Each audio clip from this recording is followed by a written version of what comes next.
Yale senior Brandon Mangan is probably not your typical Ivy League student. Brandon Mangan, Yale University with cold laser here. He not only has the loquacious swagger of a native New Yorker, he's also a collegiate All-American and recent draftee of Major League Lacrosse. I was probably at the first Major League Lacrosse event that was held on Long Island, and it's been a dream of mine to play in the college, to play MLL lacrosse. Definitely a really exciting opportunity for me. But unlike other American professional sports like football or basketball, playing Major League Lacrosse will not set Brandon for life. I mean, there's no way I'm going to live off playing in the MLL. That's definitely not an option. Despite being drafted by his hometown New York Lizards, the Wall Street Journal reported that the average salary of an MLL player is between $10,000 and $25,000, meaning MLL hopefuls like Long Island native Brandon Mangan will have to find a regular day job if they want to continue their dream of playing professional lacrosse. Brandon even suggested that his status as a Yale graduate with possibly more lucrative career paths at his disposal hurt his draft stock, leading to his lower than expected fifth-round selection. Ivy League players, because they think that they might not play if they're going to go on to Wall Street or whatever, getting big jobs, and they might not have time for Major League Lacrosse. Because Brandon is still in the middle of his senior season at Yale, Brandon said he hasn't had much time to go hunting on the job market. But based on the precedent set by former Yale players, Brandon thinks he has plenty of opportunities at his disposal. We have guys working all over the place that have graduated here.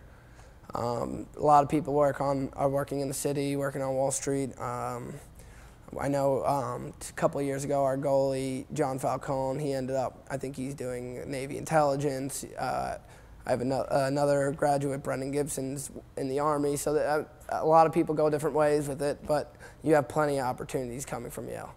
With so much of Brandon's future still up in the air, Brandon's father, Rich, is happy his son will at least have the opportunity to play close to home while he figures everything out.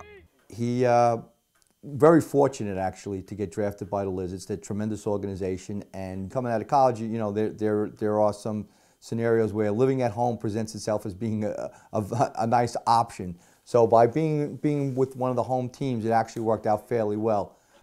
In March, Yale's lacrosse team was ranked number 16 in the country. In his first 5 games, Brandon racked up a total of 6 goals and 8 assists. Before the season, he was named on the Tewaaraton award list for most outstanding lacrosse player in the country. Brandon attributes much of his success to playing with his older brother Brian, who also went on to play Division I lacrosse at Towson University. But for Brandon's family, he's only so far removed from the small kid who begged his parents to let him play lacrosse with his older brother. Growing up, I mean, we used to battle each other. He was a defenseman, I played attack, and we're 4 years apart, but he's what made me better every day going against my brother. You know, we could always go out in the backyard and have a catch. We could always be together doing something that had to do with lacrosse, and I think that was big. It's always been like the us against the world mentality. We've always taken it that way. So for all the time of us training and working together and just throwing the ball around, stuff like that. So for me, at least, I couldn't be more proud of everything that he's accomplished. The last time I actually played together competitively for something that meant something other than like summer league tournaments or, you know, club games was my senior year in high school. Brandon was in 8th grade at the time. His first goal actually came off an assist from me. So my parents actually have a really cool picture of us celebrating after. So that was actually a really cool moment for us. The size of Brandon as opposed to Brian, when he high-fived him, his feet were at Brian's knees. That's how high he had to jump just to high-five him. While he no longer has to sky to meet eye-to-eye with Brian, Brandon still continues to take after his brother. Brian currently coaches lacrosse at NYIT, and Brandon says he hopes to become a lacrosse coach shortly after graduation as well. I love lacrosse. I love everything about the game. I want to spread my knowledge and love for the game, so the best way to do that is by coaching. Some may wonder if becoming a lacrosse coach is a good way of maximizing his Yale degree. But Brandon says right now, nothing can take him away from the thrill he has being around the sport, and his family is in full support. I just love the sport. It's a fast-paced, energetic game, up and down, a lot of scoring. I just love everything about this sport, and I want to spread my knowledge and love for this game, and I can't see myself really doing anything else. I want my boys to be happy regardless of what they choose, you know, whatever field they choose, you know, and you know, monetarily, you know, I've always been a working guy, so monetarily, I don't think that's the impetus as far as what they decide to do throughout life.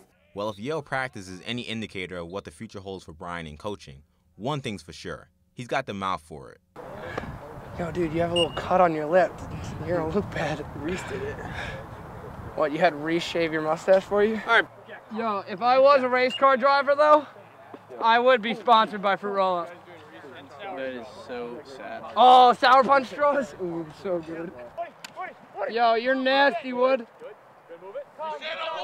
Oh, going down! He's a wild man. That's, you know, what you see is what you get pretty much with Brandon. There's not a lot of window dressing. An article was done on him in one of the Lacrosse magazines, and they asked him to describe himself in one word, and he said loud. And that's probably a pretty accurate description of him. Okay, Shano! Regardless of where Brandon ends up, one thing's for sure. He's going to miss his time at one of the finest institutions in the world. Yeah, and coming back is always going to be, you know, bring back a lot of memories, how amazing this place was, and the great times that I've had here, and the different experiences that you probably wouldn't get anywhere else. In New Haven, I'm E.J. Stewart.